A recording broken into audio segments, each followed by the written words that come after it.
This is my story of how the Minecraft movie almost ended my life. I had been so excited for the Minecraft movie until last week. I had bought the Jack Black Steve action figure and was planning to take it to the theater with me once the movie released.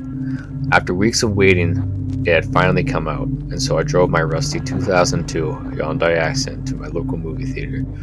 After parking my rusty 2002 Hyundai Accent, me and my Steve figure excitedly made our way inside the theater and got our tickets for a Minecraft movie. I purchased two so my Steve figure could watch too.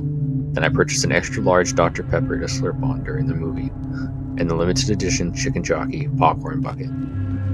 I made my way past the giant Jack Black cutout to take pictures with, and headed to Theater 2A that the attendant had told me to see the greatest movie ever made.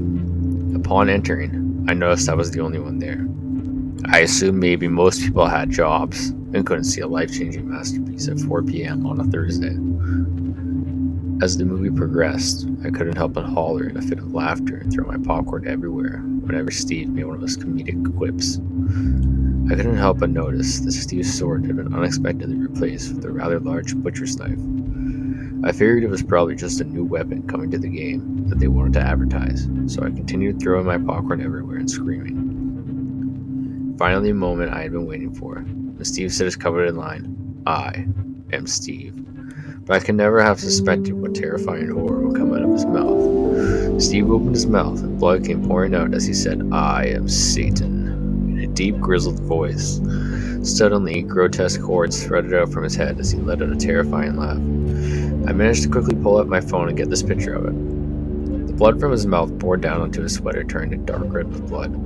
Next, his eyes turned black as blood too started pouring out of it. Jason Momoa screamed bloody murder and Steve began chopping him into pieces. The rest of the cast followed as they met the same grisly fate. Apparently, still not satisfied with his bloodlust, he turned towards the screen and made direct eye contact with me. Before I could even do anything, Steve had burst into flames. No, wait. That was part of the movie. The actual theater screen was on fire. A hole burned directly where Steve was at the theater. It was engulfed in a dark, thick fog. I could barely make out a silhouette from where the hole had burned into the screen, but just then, "I am Steve," echoed in crescendo throughout the theater, shaking me to my very core. Through the cacophony of evil laughter, the fire alarm, and the movie, I managed to form one clear thought: run. I shot upright out of my seat and bolted for the theater's exit, but upon seeing me, Steve pulled out his butcher's knife and began chasing me.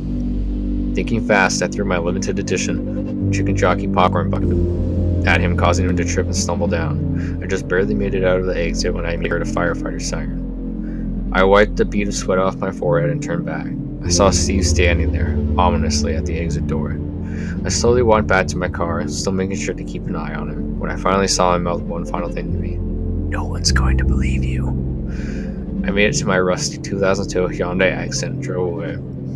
A few hours later, and the police came knocking at my door.